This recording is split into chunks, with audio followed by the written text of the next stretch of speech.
Ram Ram everyone. Welcome to a channel Study with केवल लल्हाल। तो आज हम काफ़ी टाइम के बाद आपसे रूबरू हो रहे हैं। तो रूबरू तो उसी अंदाज में होंगे कि ये दिल भी क्या चीज़ है कि कमाल करता है, कि ये दिल भी क्या चीज़ है अजीब है कि कमाल करता है। जवाब जिसका ना हो अक्सर वही सवाल करता है, अक्सर वही सवाल करता है। तो चलते हैं अपने मुद्दे के ऊपर, अपने टॉपिक के ऊपर। तो आपको ये जानकर खुशी होगी कि हमारे JNK एंड लद्दाख ने वैकेंसी निकाली हुई है यूनिट असिस्टेंट की, which is the near about 140 for Jammu and near about 81 for Kashmir, जिसमें कि हमारा एक इम्पॉर्टेंट पोर्शन है कोर्ट रिलेटेड टर्मिनोलॉजीज, उसको हम लेकर आए हैं। कोर्ट रिलेटेड टर्मिनोलॉजीज की एक सीरीज लेकर आए हैं काफ़ी टाइम के बाद अपने चैनल पे। तो उम्मीद करता हूँ कि आपको ये सीरीज पसंद आएगी और काम आएगी आपके एग्ज़ाम के लिए। तो कोर्ट रिलेटेड टर्मिनोलॉजीज को पढ़ने से पहले हमें ये पता होना चाहिए कि court related terminologies what is court, ये आपको पता होना चाहिए। तो कोर्ट की अगर हम बात करें तो court is many types, means supreme court ये एक हायरार्ची की तरह होता है। Supreme court at the top level, high court, district court and other subordinate courts. Other subordinates की कोर्ट्स की अगर हम बात करें तो हमारे जम्मू में अदर सबऑर्डिनेट्स कोर्ट के लिए एक स्पेशल टर्म यूज़ की गई है, जिनको हम मुंसिफ कोर्ट कहते हैं, या फिर हम कहते हैं कि जुडिशियल मैजिस्ट्रेट फर्स्ट क्लास। ठीक है, तो इसको समझने से पहले हम चलते हैं कि हमारे देश में, दैट इज इंडिया, जिसमें एक गवर्नमेंट रहती है। तो वो गवर्नमेंट जो होती है उसके 3 भाग होते हैं। उसके कितने भाग होते हैं? 3। First is legislative and second is executive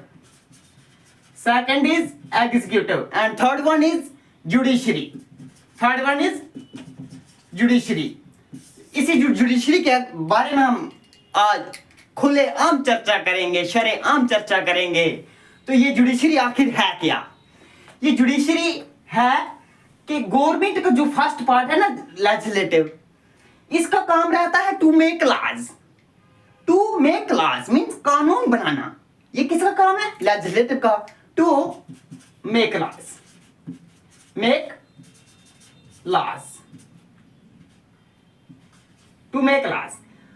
legislative ने लॉज बना लिए, इनको इंप्लीमेंट कौन करेगा?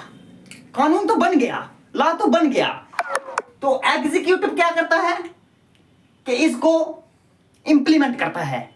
एग्जीक्यूटिव का काम रहता है कि जो लॉ बन गया उसको इंप्लीमेंट करना। तो एग्जीक्यूटिव का काम रहता है टू इंप्लीमेंट द लॉज। अब कानून बन भी गया, कानून पास भी हो गया, इंप्लीमेंट भी हो गया, लेकिन उस कानून की रक्षा कौन करेगा?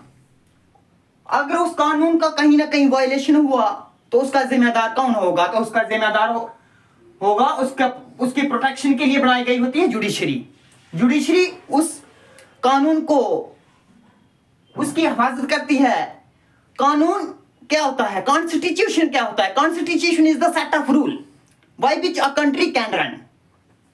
तो मैं देखता हूं वीडियो चल भी रही है या कहीं रुक ना हो गई हो, तो प्लीज मुझे एक बार चेक कर लेने दीजिए। नहीं, वीडियो प्रॉपर्ली चल रही है। तो जुडिशरी का काम रहता है कि कानून को बचाना, हमारे राइट्स, हमारी लिबर्टीज, हमारी फ्रीडम, अगर इन चीजों को कहीं ना कहीं वायलेशन हो जाए तो हम कहां जाएंगे, इसके लिए होती है जुडिशरी। तो judiciary is the set of term, मतलब ये एक सेट होता है जुडिशरी में के। जुडिशरी का सबसे बड़ा ऑर्गन है सुप्रीम कोर्ट, उसके बाद हाई कोर्ट, उसके बाद डिस्ट्रिक्ट कोर्ट, उसके बाद other subordinate court, and other subordinate court is also known as munsif court और जुडिशियल मैजिस्ट्रेट फर्स्ट क्लास। ठीक है, तो यही कोर्ट रिलेटेड टर्मिनोलॉजीज हम पढ़ेंगे, जो कि court related terminologies supreme court की हैं, हाई कोर्ट की हैं, डिस्ट्रिक्ट कोर्ट की हैं, मुंसिफ कोर्ट की हैं, इन सब को हम पढ़ेंगे। तो सबसे पहले हम चलते हैं सुप्रीम कोर्ट की ओर। सुप्रीम कोर्ट की अगर हम बात करें तो supreme court is the supreme authority of India and constitution is the supreme law of land. अगर कॉन्स्टिट्यूशन का कहीं ना कहीं वायलेशन हो, क्योंकि constitution is the supreme law of land, इस देश का सबसे बड़ी पावर जो है वो कॉन्स्टिट्यूशन है, जो कि जिसकी प्रोटेक्शन सुप्रीम कोर्ट, मतलब सुप्रीम, उसकी कहीं वायलेशन हो तो उसका जवाब कौन देगा, उसका निर्णय कौन करेगा, उसका करेगा सुप्रीम कोर्ट। तो सुप्रीम कोर्ट की अगर हम बात करें तो इंडिया में सुप्रीम कोर्ट जो कि हमारे न्यू दिल्ली में है, न्यू दिल्ली में, तो उसमें हमारे सबसे बड़े रहते हैं chief justice of India and other जजेस, उसमें अदर जज भी रहते हैं उनके साथ।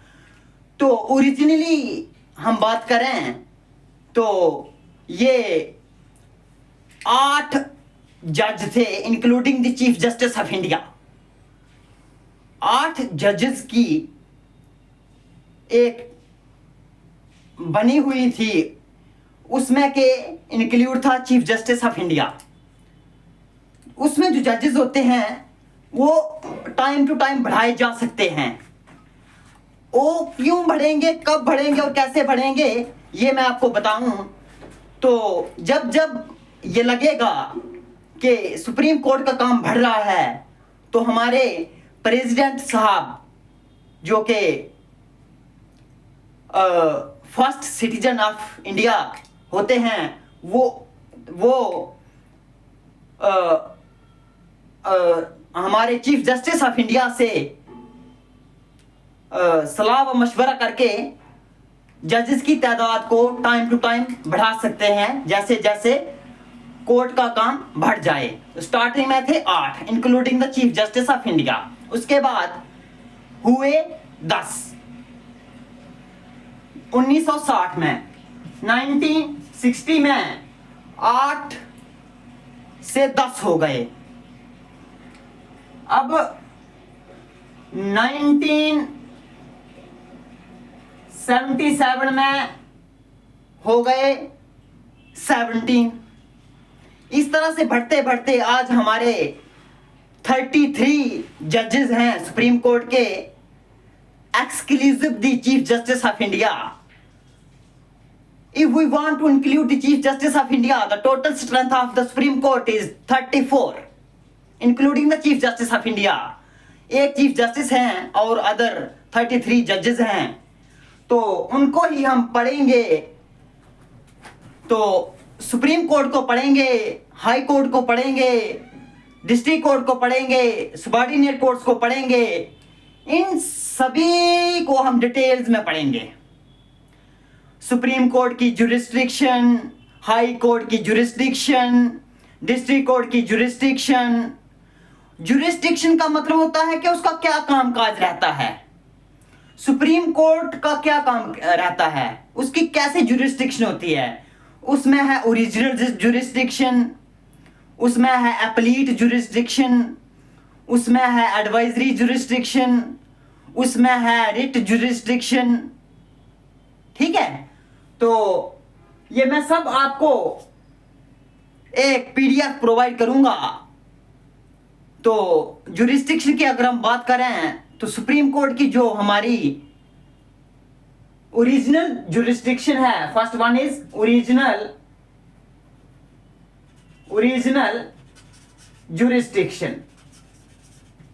ओरिजिनल जुरिस्डिक्शन में जो होता है उसमें हमारा सुप्रीम कोर्ट जो होता है वो डिस्प्यूट्स को सॉल्व करता है बिटवीन स्टेट टू स्टेट जो डिस्प्यूट्स होते हैं या स्टेट टू सेंटर जो डिस्प्यूट्स होते हैं उनको सॉल्व जब करता है तो उसको हम बोलते हैं ओरिजिनल जुरिस्डिक्शन।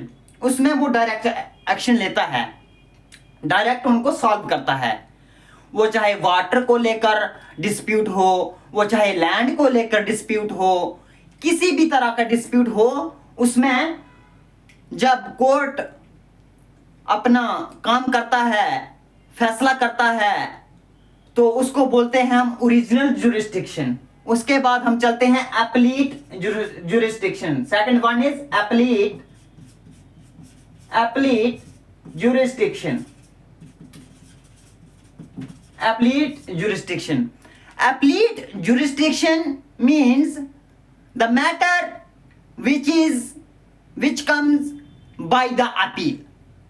अपील के थ्रू सुप्रीम कोर्ट के पास जो भी मसले आए, अपील मतलब ये समझिए आप कि मेरे राइट्स कहीं ना कहीं वायलेट हो रहे हैं या मेरा कहीं ना कहीं किसी तरह का भी कोई वायलेशन हो रहा है और मैं चला गया मान लो कि हाई कोर्ट के पास, तो हाई कोर्ट में मेरे फेवर में केस नहीं हुआ, मेरे जो राइट्स वायलेट हुए थे वो फैसला मेरे हक में नहीं हुआ, तो उसके बाद मैं जा सकता हूं सुप्रीम कोर्ट के पास। Because supreme court is the highest authority of India which work on the basis of constitution। Constitution के हिसाब से वो फैसला करेगी कौन? Supreme court. तो सुप्रीम कोर्ट को हम पढ़ेंगे, एप्लीट जुरिस्डिक्शन हो गई, उसके बाद एडवाइजरी जुरिस्डिक्शन है। Third one is advisory jurisdiction. Advisory jurisdiction की अगर हम बात करें तो विच मीन्स एडवाइस के थ्रू जो मसले हल होते हैं। जैसे मान लो कि हाई कोर्ट ने एडवाइस दी सुप्रीम कोर्ट को, तो वो एडवाइस को भी सुनता है, वो एडवाइस को सुनकर भी फैसले करता है, which is known as appellate jurisdiction। तो इस तरह की जुरिस्डिक्शन है, तो इनको हम पढ़ेंगे, सब कुछ पढ़ेंगे गाइस। सुप्रीम कोर्ट पूरा पढ़ेंगे, हाई कोर्ट पूरा पढ़ेंगे, डिस्ट्रिक्ट कोर्ट पूरे पढ़ेंगे, अदर सबऑर्डिनेट कोर्ट पूरे पढ़ेंगे, that known as session court और जुडिशियल मैजिस्ट्रेट फर्स्ट क्लास। इनको हम अच्छे तरीके से पढ़ेंगे। इसी के अंदर कोर्ट रिलेटेड टर्मिनोलॉजीज, यही कोर्ट रिलेटेड टर्मिनोलॉजीज होंगी हमारी। तो जे.एंड.के का हाई कोर्ट की अगर हम बात करें, मतलब जे.एंड.के के कोर्ट की अगर हम बात करें तो ये 1928 में बना था हमारा जे.एंड.के का हाई कोर्ट हुआ करता था। अभी तो ये आ गया है हमारे जैसे 2019 में 2019 में हमारा आर्टिकल 370 जो रिवोक हुआ था, तो अब जो हमारा स्पेशल स्टेटस आर्टिकल 370 वो रिवोक जब हुआ, तो अब हमारा सेपरेट कॉन्स्टिट्यूशन नहीं है, फ्लैग भी नहीं है। अब डायरेक्टली जितने भी इंडिया के लॉज हैं वो डायरेक्टली एप्लीकेबल हो सकते हैं हमारे जे.एंड.के के ऊपर, जो कि बहुत अच्छी बात है। ये इसको भी हम पढ़ेंगे 2019 का जो आर्टिकल 370 का जो जितना भी ये रीऑर्गेनाइजेशन था, इसको भी ऑर्गेनाइजेशन को भी पढ़ेंगे, क्योंकि यहाँ से भी क्वेश्चंस अराइज होंगे हमारे एग्जाम में, जिस एग्जाम की हम प्रेपरेशन कर रहे हैं, विच नेम्स यूनियन असिस्टेंट। ठीक है, तो ये हम सारा पढ़ेंगे। तो आज के लिए हम रखते हैं यहीं तक। तो आज मैं इतना ही लेके आया था, आपसे रूबरू हो जाता काफ़ी दिनों के बाद। तो आपसे मैं यही अनुरोध करूंगा कि आप हमारे चैनल को सब्सक्राइब कर दें। अगर आज तक आपने सब्सक्राइब नहीं किया है तो कृपया करके चैनल को सब्सक्राइब करके बेल आइकन को जरूर दबाएं, ताकि अब आज के बाद डेली जो भी आने वाली वीडियोस हैं वो जल्द से जल्द आप तक पहुंच पाएं। और वीडियोस अगर आपको अच्छी लगें तो प्लीज़ ज़रूर वीडियो को लाइक भी करें और कमेंट सेक्शन में जाकर हमें ये भी बताएं कि कहाँ कहाँ कमी आ रही है, कौन कौन चीज़ आपको समझ नहीं आ रही है, कहाँ पे आपको परेशानी आ रही है। तो हम ज़रूर आपके कमेंट का रिप्लाई करेंगे, आपको बताएंगे। तो आज के लिए रखते हैं यहीं तक। Thank you and Ram Ram.